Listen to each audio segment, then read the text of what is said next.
What's up, everyone? Welcome to Power Play with CJ. Today we're focusing on what the New Jersey Devils should do with the 30th overall pick in the 2014 NHL entry draft. Now, I know what you're saying. How can the Devils pick 30th? They're not even in the playoffs. How can they win the Stanley Cup? But that was, the agreement they came to with the NHL, or the agreement the NHL made them come to.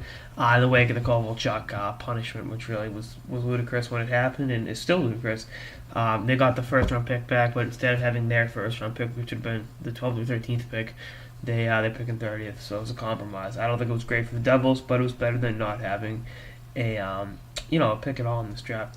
If you saw my mock draft, I got him taking Braden Point out of the Moose Jaw Warriors, undersized forward, but it really I think can be a dynamic scorer.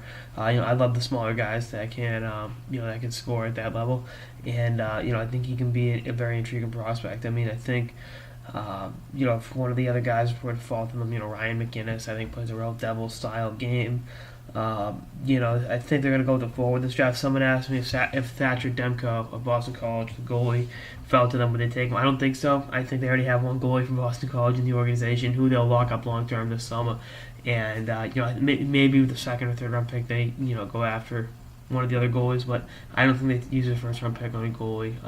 This year, I think maybe Quenneville from the Brandon Wheat Canes could be a possibility as well.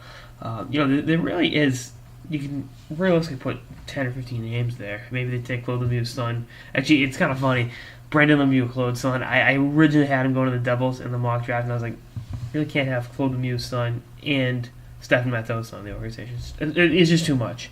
But that's something to think about. And again, I mean, they have some pretty, good options. I mean, they're between the 15th and 45th pick in this draft. There's really not much difference. At all. And they can choose to address the defense. They can address the forwards. Again, I don't see them taking a goalie with that pick. But hey, Lou Lamoriello knows a little bit more about hockey than I do, so that anything could happen in that circumstance. But if I had to bet, I'd say it would be Braden Point from the Moose Jaw Warriors of the Western Hockey League. That's just the way I'm looking at it. But they could choose to go another way, and that would make sense as well.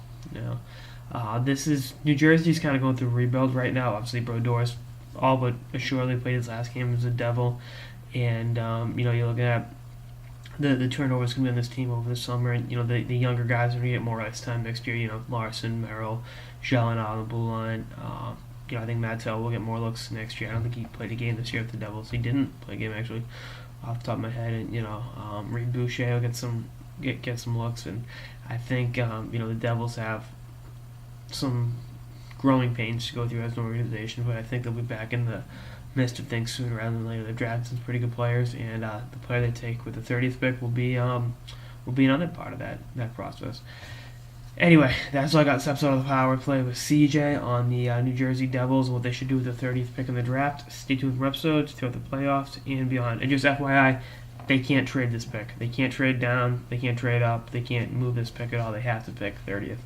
All right, later, guys.